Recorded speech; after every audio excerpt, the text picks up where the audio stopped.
turn into a problem and to restart. শুক্রবার এই message দেখে বিশ্বজুড়ে হইচই পড়ে গিয়েছিল। তথ্য প্রযুক্তি ক্ষেত্রে বিস্তর সমস্যা দেখা দিয়েছিল মাইক্রোসফটে। তবে এখন ব্লু স্ক্রিন অফ ডেথের সমস্যা মিটে গিয়েছে বলে দাবি করেছে মাইক্রোসফট। যদিও এখনো পর্যন্ত ministry of electronics and information technology অর্থাৎ মেইটি মাইক্রোসফটের সঙ্গে যোগাযোগ রেখে চলেছে বলে জানা গিয়েছে। পাশাপাশি computer emergency response system chief information সিকিউরিটির অফিসারের সঙ্গে সমন্বয় রেখে চলেছে।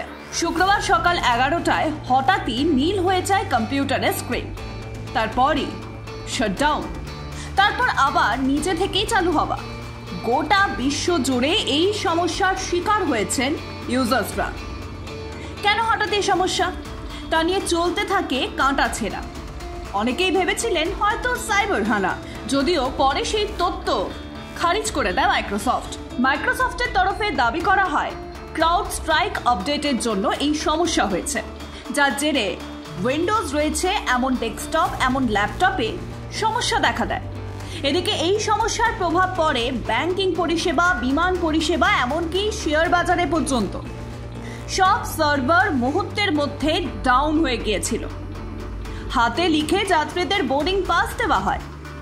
আমেরিকায় কাজ করছিল না 911 নম্বর, বন্ধ হয়ে যায় জরুরি পরিষেবা। অস্ট্রেলিয়া ও নিউজিল্যান্ডে মুখ থুবড়ে পড়ে ব্যাংকিং পরিষেবা। সব মিলিয়ে ত্রাহি রব উঠে যায় প্রায় গোটা বিশ্ব জুড়ে। তবে শনিবার থেকেই অচলাবস্থা কাটিয়ে ধীরে ধীরে স্বাভাবিক হয়েছে পরিষেবা।